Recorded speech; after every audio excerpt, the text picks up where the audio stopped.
Natin si Beb Yungan. Good morning, everyone. Happy Sunday. Happy Lord's Day. Once again, I would like to thank CQC family for this opportunity to preach God's Word with you. And it is a joy to preach. It is a joy to celebrate the love and the grace of our Lord Jesus.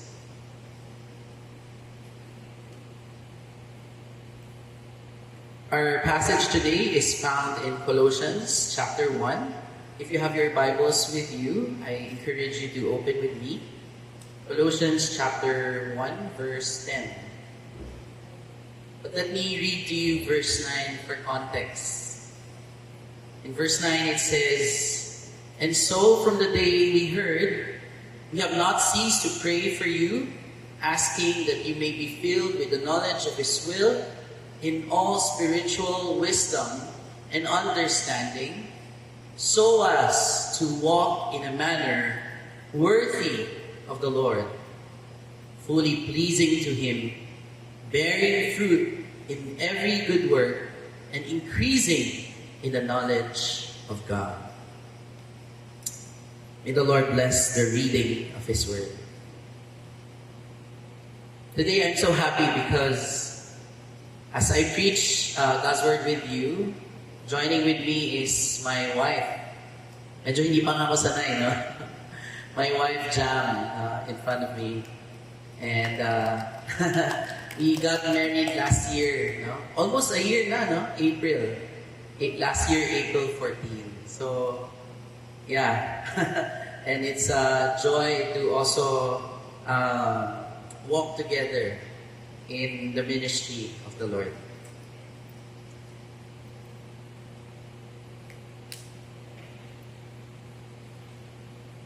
If there's something that I wanted us to reflect this morning, I entitled it, "A Life Worthy of Our Lord." This is not my own words, by the way. No, this is God's word for us. So as to walk in a manner worthy of the Lord. Brothers and sisters, the world is fast changing and the clock is ticking. We only have one life to live. Don't waste it.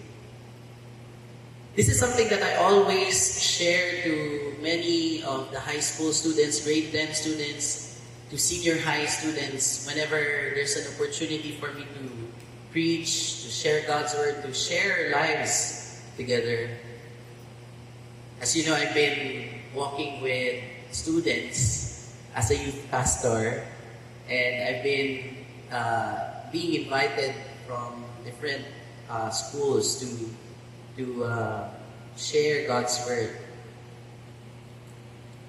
If you'd ask me, why am I sharing that now? So, if there's something that I always tell them, we only have one life to live. Don't waste it. Why? Because I feel that they need to hear this. And this is not for the young people only, it's actually for all of us. Our education system and our culture somehow dictates us that the whole point of living our lives is to focus on how to earn money, have a stable job or business, help our family business back, build our own families, and then repeat. Pass it on to your children. Probably that's the definition of success for us. And somehow students are caught in a situation where they are so fixated on earning money, get rich, uplifting their families, or building up their families, their own lives, have a car someday, and then have a house, permanent house, address someday, and then that's it. Well, of course, there's nothing wrong with this. I'm not saying it's wrong. I always find it kulang, not enough. Find it so shallow if we end up with that cycle without truly knowing what success really is about.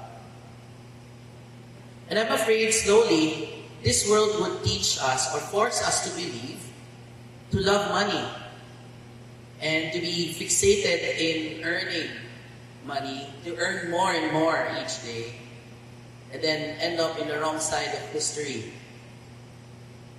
One of the things I always say to the young people, or one thing that I would always tell them, you only have one life to live.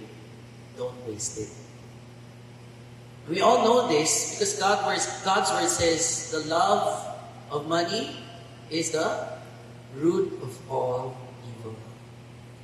Just imagine how many are being fooled with money, power, and fame. Now all together, we are all successful people. And let me ask you that question. Is that the definition of success for us today? So if I would be asking you, what is true success? You don't have to answer. Just reflect on it. What is true success? In truth, true success is knowing God. True success is knowing God. Knowing Christ in this life and having Him as our Lord and our Savior of our lives. And that in the end, by faith in Him, we would be found in Jesus. That is true success.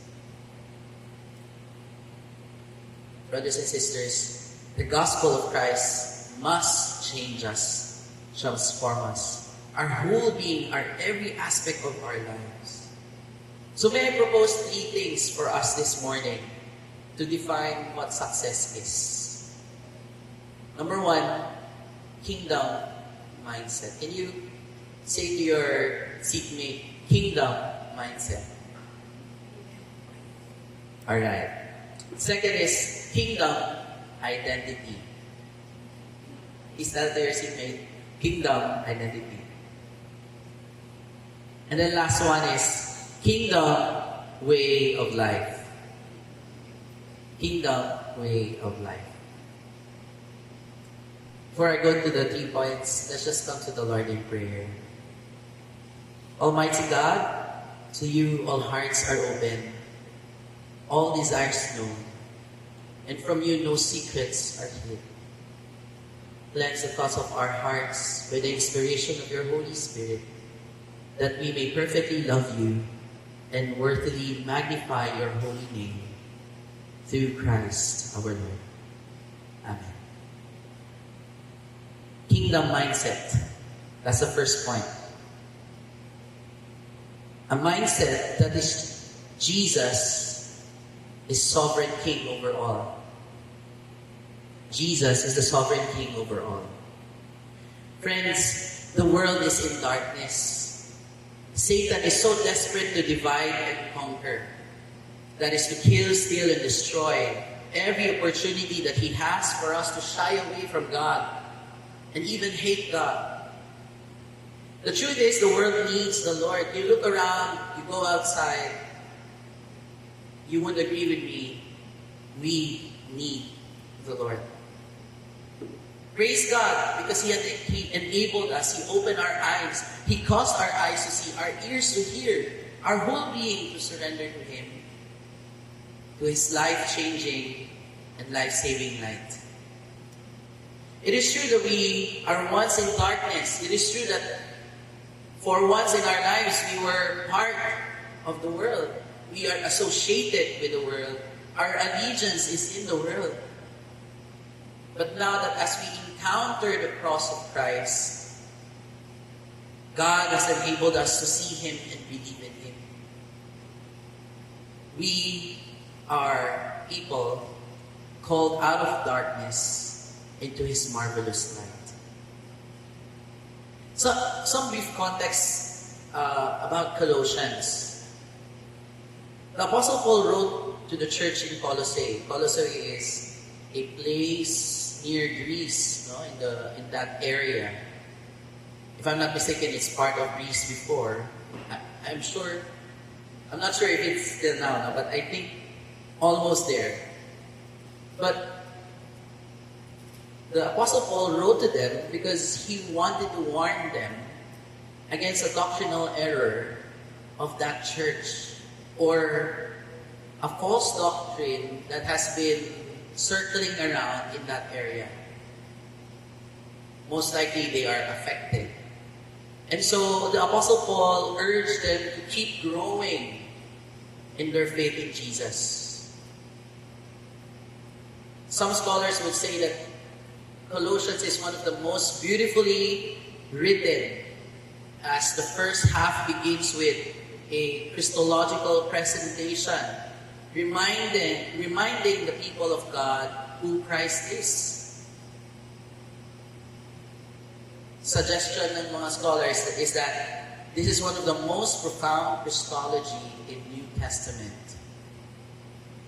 And in the second half, the Apostle Paul writes about the effect of that gospel, the effect of knowing Christ, where the Apostle Paul addresses every area of life of a follower of Jesus. Colossians is a book where you would find the Apostle Paul encouraging them not only in their personal walk, but also to their homes, to their families, to their work, even to the way we see each other and treat one another. Apostle Paul emphasized on the authority of Christ over all evil powers. And so Christians should be united with the risen Christ, and therefore they share in His power and authority.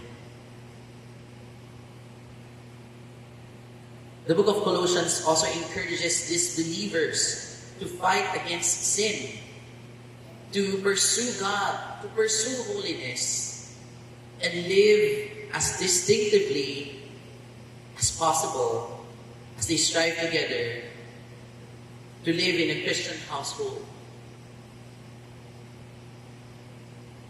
With the concerning rise of false teaching in their church, Paul reminded them of God's truth, as it was threatening the existence of the church.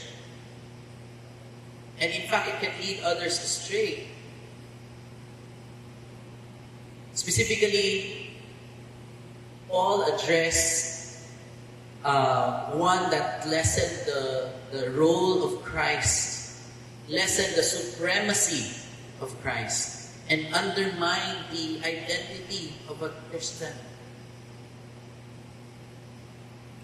In my view, that false teaching lead others to live a contemporary life where Christ, okay, I believe in Christ, but that's it.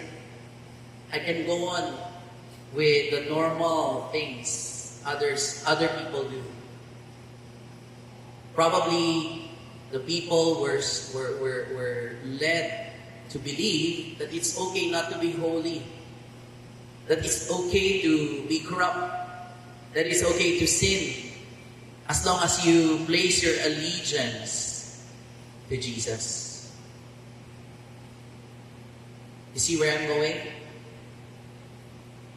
There's a difference with allegiance to Christ and following Jesus.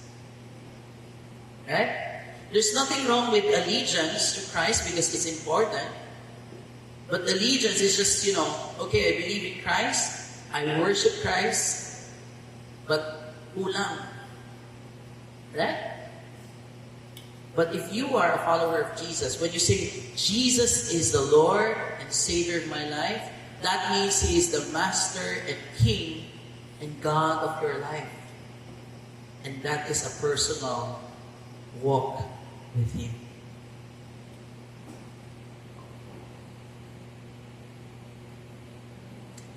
The utter supremacy of Christ.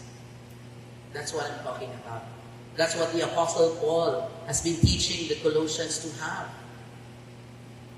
that Jesus may be or might be supreme over all in your lives. And this is actually the overarching message of the Colossians for us. Above all human wisdom and tradition, Christ must stand forth as a preeminent over all and sufficient for all. He must be supreme above all. Probably Colossians were also known to be wise people, philosophers.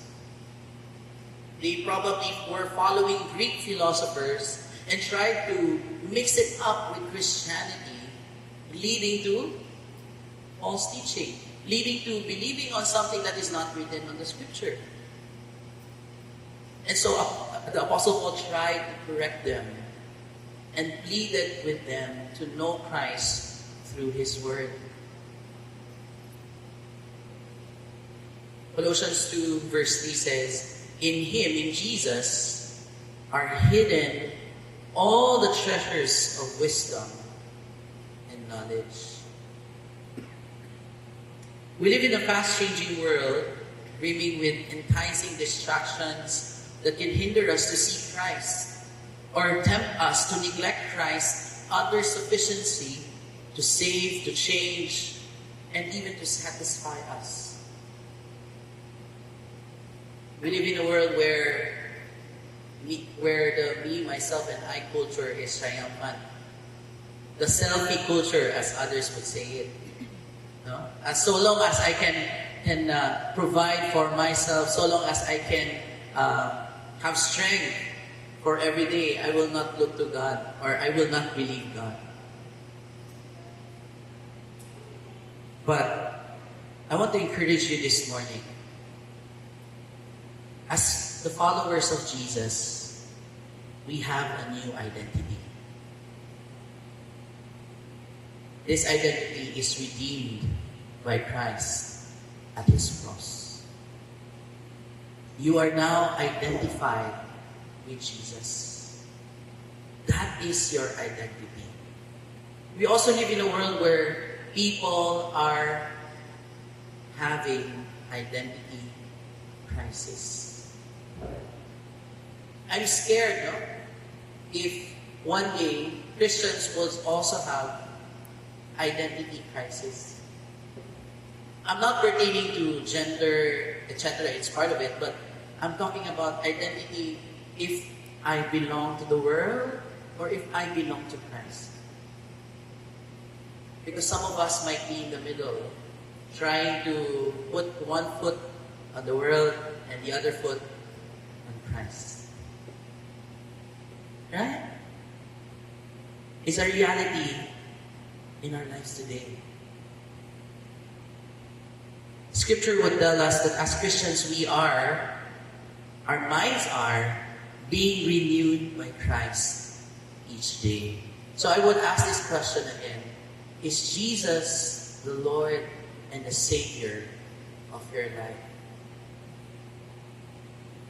Romans 12:2 says, "Do not be conformed by the pattern of this world, but be transformed by the renewing of your mind. Then you will be able to test and approve what God's will is, His good, pleasing, and perfect will." You see, we began a new journey the moment we surrendered to Christ and said, "Lord, I want to follow you." That means we are beginning a new venture with a new mindset. His kingdom mindset. What does it mean? This means that we begin to see the world differently. Not only that, we need to change the way we do things, especially in the things that the Lord has entrusted to us. Probably in this congregation, many of us are businessmen and women.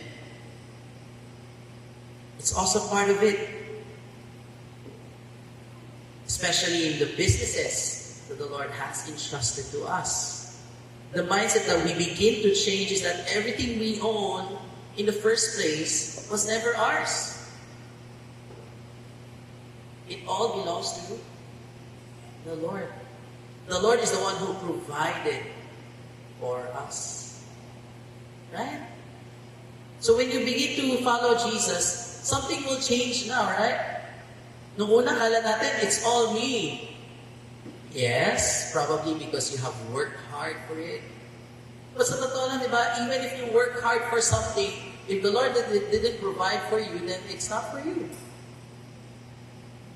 So going back, it is the Lord who has been enabling us and has been providing for us. When we begin to follow Jesus, we now have that kind of mindset. He is the provider, the sovereign provider. Oikonomia, that's a Greek word where we got the term economy or economics. It literally means household management. In the New Testament, whenever there is a word oikonomia, it is understood that it is not pertaining to the world or local economics of the society, but instead to another meaning which is translated as stewardship. Stewardship. Oika means house, nomos means law. It does pertain to a certain house law, house rules, but the idea is that there is a steward who will be in charge, placed in a position of authority over that house. And this steward is not the owner, by the way, is not the owner of the house, but certainly works for that owner and was empowered to manage this house. And so, my friends, this is our cue. This is our signal. Christ is the creator of the world. And we are His creation, in charge, entrusted as His steward. That's the truth. We need to have this kind of worldview, this kingdom mindset, that everything that we actually have in this life, everything that we possess in this world, are actually God's. Yes. And you know what? Certainly, if we have that kind of mindset, the world will not be happy with you. Right? Reverend Edmund Chan once said, he put it in his book a certain time. This is what he said: God does not want us to be good and wise stewards of all that we own. Rather, God wants us to be good and wise stewards of all that He owns, which He entrusts us, or He entrusted to us. Right? It's not a matter of we own it. It's a matter of He owns it. We certainly need to change the way we see things and view this world. Everything we have is not ours. It all belongs to God, to Christ, our King. That's the first point I want us to ponder. As a Christian, as a follower of Jesus, as a Christian business owner, as a light bearer to this world, how do we view the world we live in? Do we acknowledge the truth that Christ is indeed the sovereign King over all, including your life, including the businesses that He entrusted to us? And how is this truth alive in your life? We must have the kingdom mindset. Jesus is the sovereign King over all. Now, to second point. Second point is kingdom identity. Kingdom identity. We talked about identity a while ago. Kingdom identity. We are His people. Wow. You are God's people. You are God's covenant people. You are kingdom citizens of Christ. Doon pa lang, no? Mind blown. Ha? Scripture would humble us, knowing that Christ has set us apart and called us His own. Colossians 3:1-3 says, "If then you have been raised with Christ, seek the things that are above, where Christ is, seated at the right hand of God. Set your minds on things that are above, not things that are on earth. For you have died, and your life is hidden with Christ in God." When I heard of this passage, when I read about this, I was in tears. In tears knowing that I don't deserve anything about this. Because I am a great sinner. I have fallen short of God's glory. And now Colossians is telling me that my life is hidden in Christ. Right? If you're doubting your identity, then this is a reassurance for you, brothers and sisters. Your life is hidden in Jesus. It means that He loves you. It means that He cares for you. It means that you are now under His protection, under His family. As we place our trust and surrender our lives to Christ, we are now identified in Him. Kingdom citizens, I call it. We are His people. You know, sometimes we need to repeat that again and again. Right? Whenever we are faced with temptations, whenever we are faced with crisis, sometimes we need to repeat that again in ourselves. I am a child of God. It's not about boasting. Hindi po tayo nagyayabang. And I don't want you to end up boasting like mayabang, no? I am a child of God. You should be afraid of me. I'm not talking about that. Okay? But it should humble us. Right? Whenever we are tempted, whenever we are challenged, whenever we face Satan and his minions, you can tell them, I am a child of God. This is so reassuring in this life. This is so reassuring knowing we live in a crazy world. It all makes us a difference. It all makes a difference when we begin to understand that this new kingdom identity is now in us. And we need to change the way we see ourselves. Not only to change the way we see the world, but to see who we are. Yes, we too once walked in the pattern of this world. That we too are of the darkness because of sin. But it didn't end there. But now we belong to Jesus. Our lives are hidden in Christ our God as we come to Him in faith.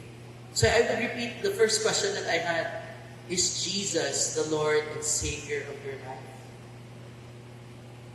That is why we need to read our passage this morning. The context is about Apostle Paul commending the church in Colossae with the news that he has received. He received good. He heard about their good deeds. He heard about their faith in Jesus that is evidently seen in their lives, in their church life. Additionally, more than being corrected or being warned, they were commended. Why? Because their love for each other and their love towards others are evidently seen. Their faith in Christ did not end among themselves in their private lives. Their love for God did not end up in the four walls of the church, in the four walls of their homes. Sabi pa nga ni Apostle Paul, it produces good fruits as they grow in the love and in the knowledge of God. What could be the secret? Now, what could be the secret?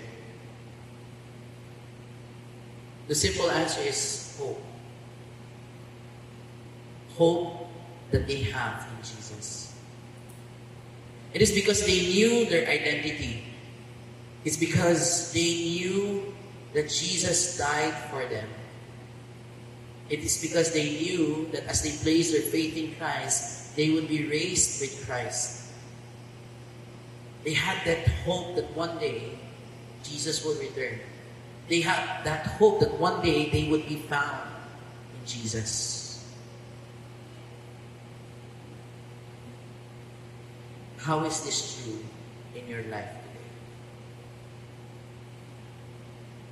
How is this true in the way we live, in the way we transact? How is this true in the way we do our business as well? Would others see that Christ is the sovereign King we worship and glorify in all things that we do? In the businesses that the Lord has entrusted to us, or the work that the Lord has entrusted to us? A deeper question that I want to impose is that, are our work or businesses identified also in Christ? That when others see it,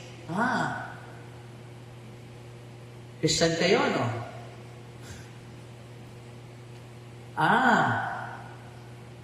You must be a Christian because so and so and so.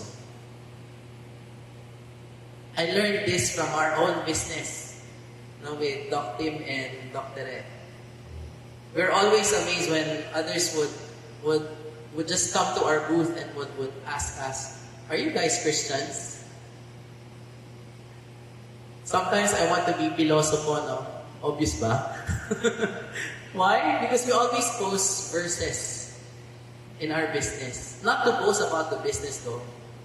But it amazes us whenever people would approach us, "You guys must be Christians because you dare put verses in your business. You dare put stickers of encouragement and give it to others. You dare put gospel tracts in your booth so that others would see the gospel. You dare put Psalms 91 in your cup, in your coffee."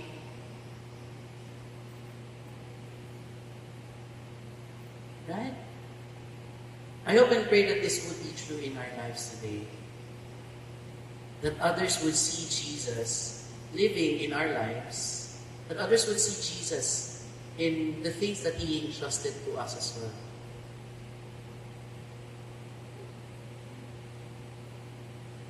The second point is kingdom identity.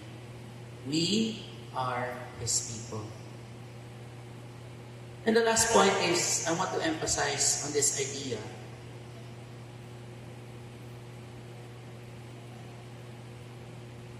Just wait for a second.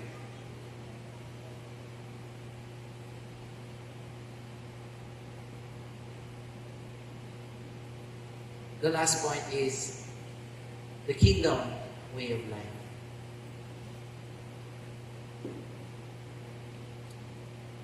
There's a Latin phrase that says, "Coram Deo." Coram Deo. I'm not sure if you heard about this word, but it means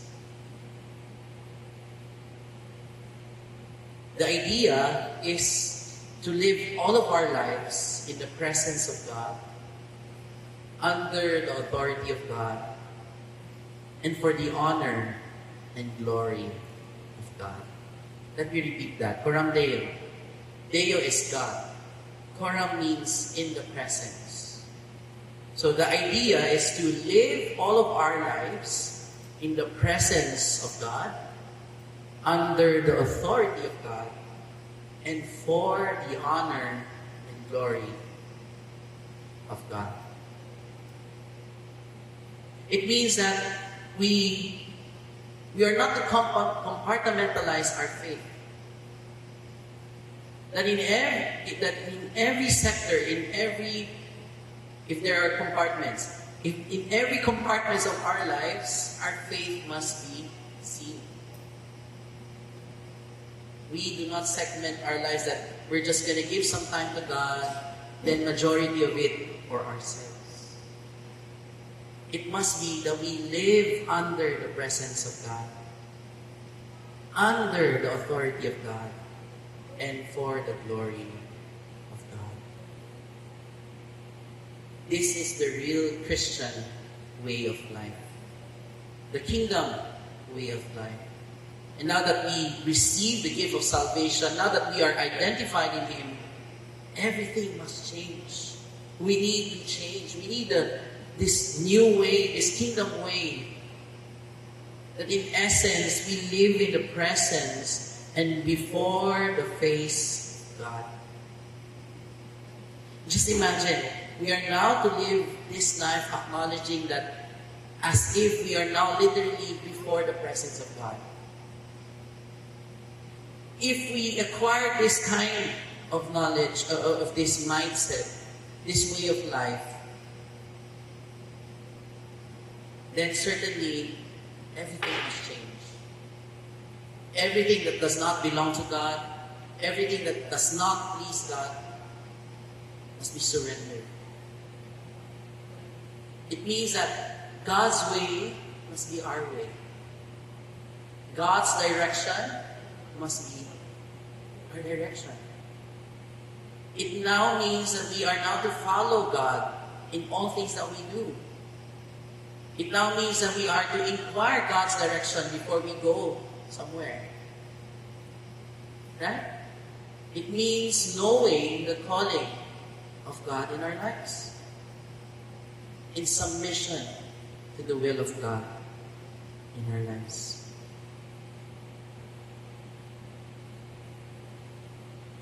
And so, my brothers and sisters, this is what it means to walk in a manner worthy of the Lord.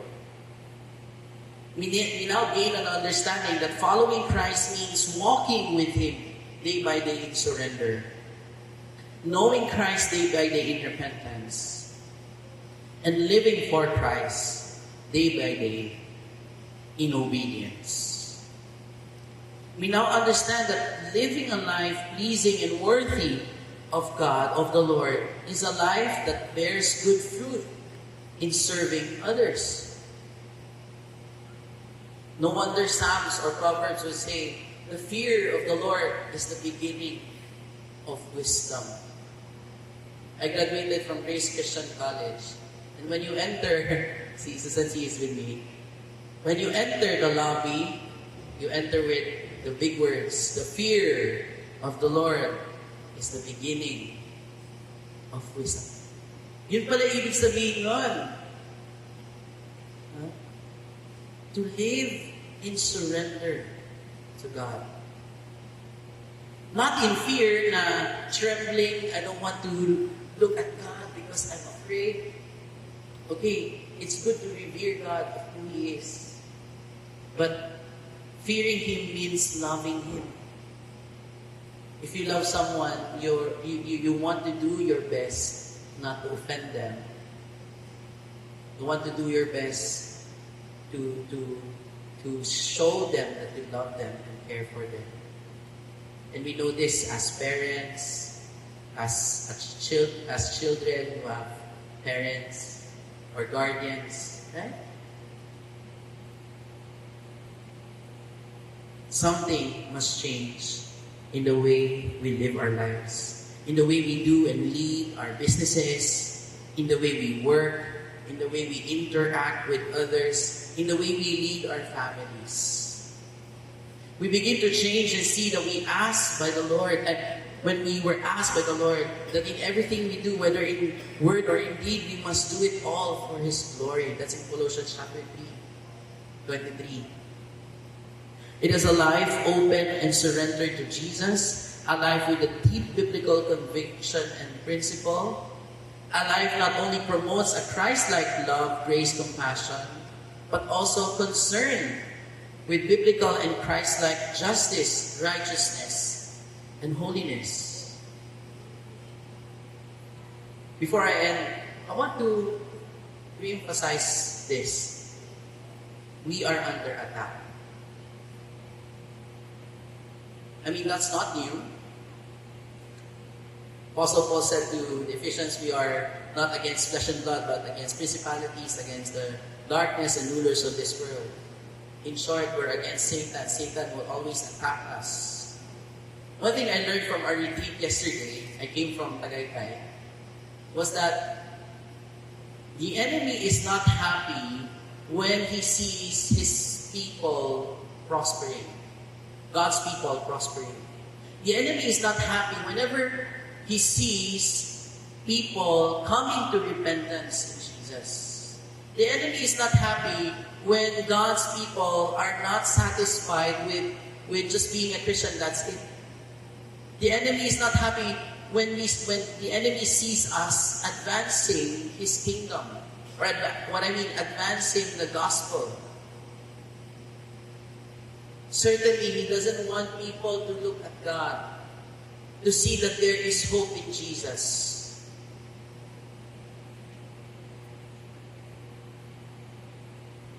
And so I would say every day is a spiritual battle. We are faced with many kinds of temptation in this life. We are being mocked. Right? Like Nehemiah was mocked when he responded to the call of God to rebuild his city walls in Jerusalem. He was mocked. He was laughed at. He was taunted by the enemies. And yet, Nehemiah stood his ground. He was unfazed. Sa Tagalog is, hindi siya nagpatinag. Right? Because in the first place, he knows his identity. I am a child of God. Second, because he has a kingdom mindset. Because he knows that God is sovereign over all. And so he continued following God and continued doing his work. So whenever you are discouraged by the enemy, go back to God's word. My life is hidden with Christ our God. I will stand my ground. I will stand with God's truth.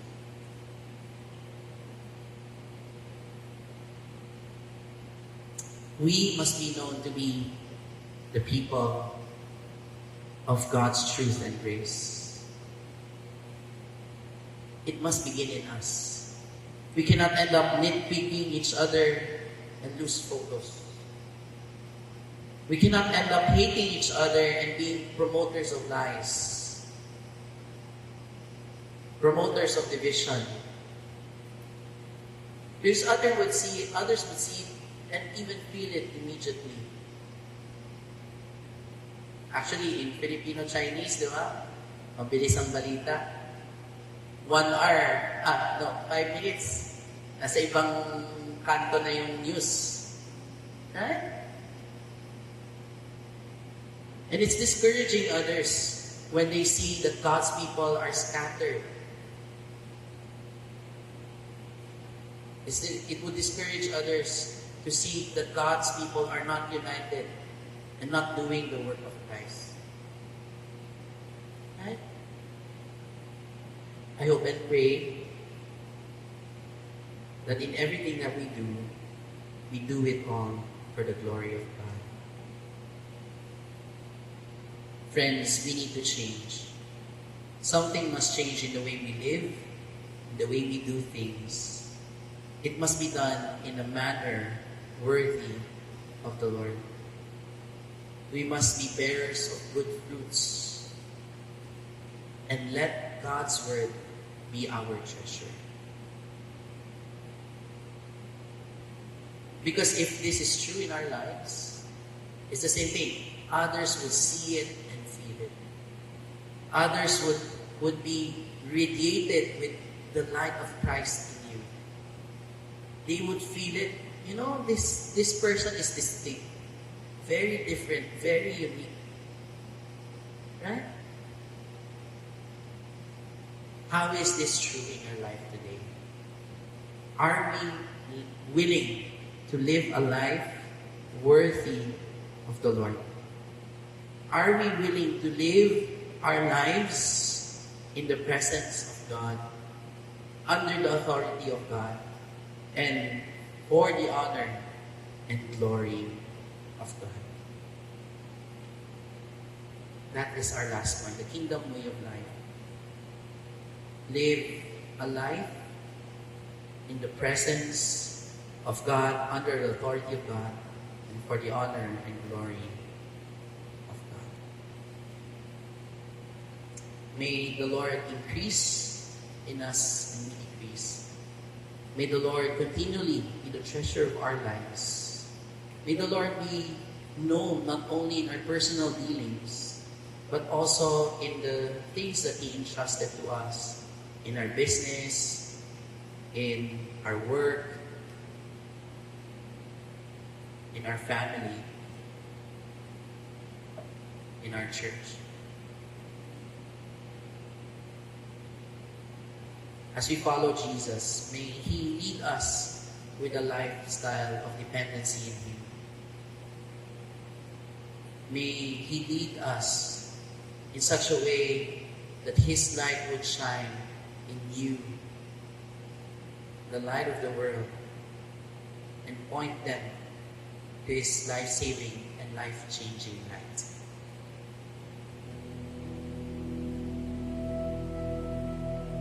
Let us reflect on those words. Let us continue to allow God to speak to us and pierce to our hearts. Colossians 1, chapter 1, verse 10. So as to walk in a manner worthy of the Lord, fully pleasing to Him, bearing fruit in every good work, and increasing in the knowledge of God.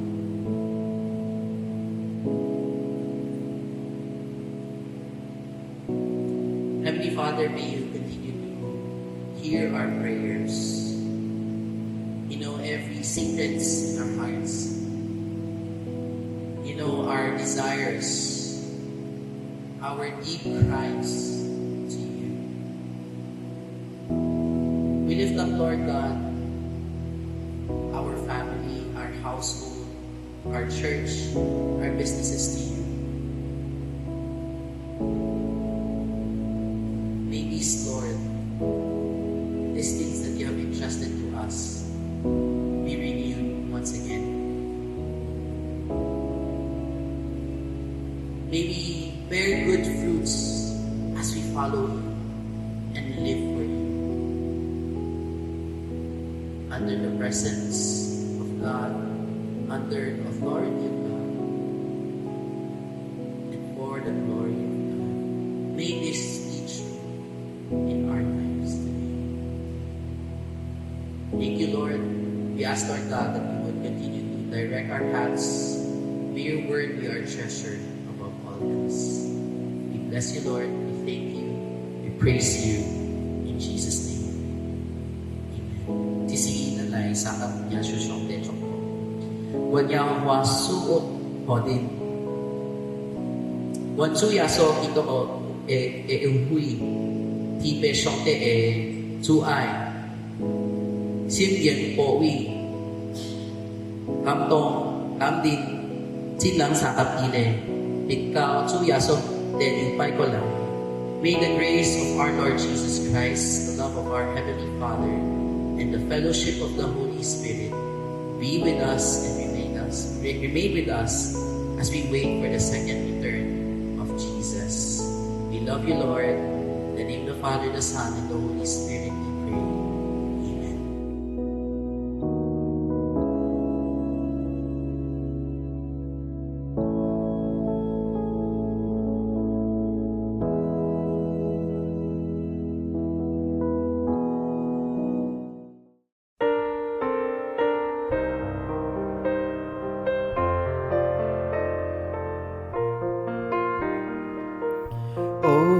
Lord my God, when I in awesome wonder consider all the worlds thy hands have made, I see the stars, I hear the rolling thunder, thy power throughout the universe displayed.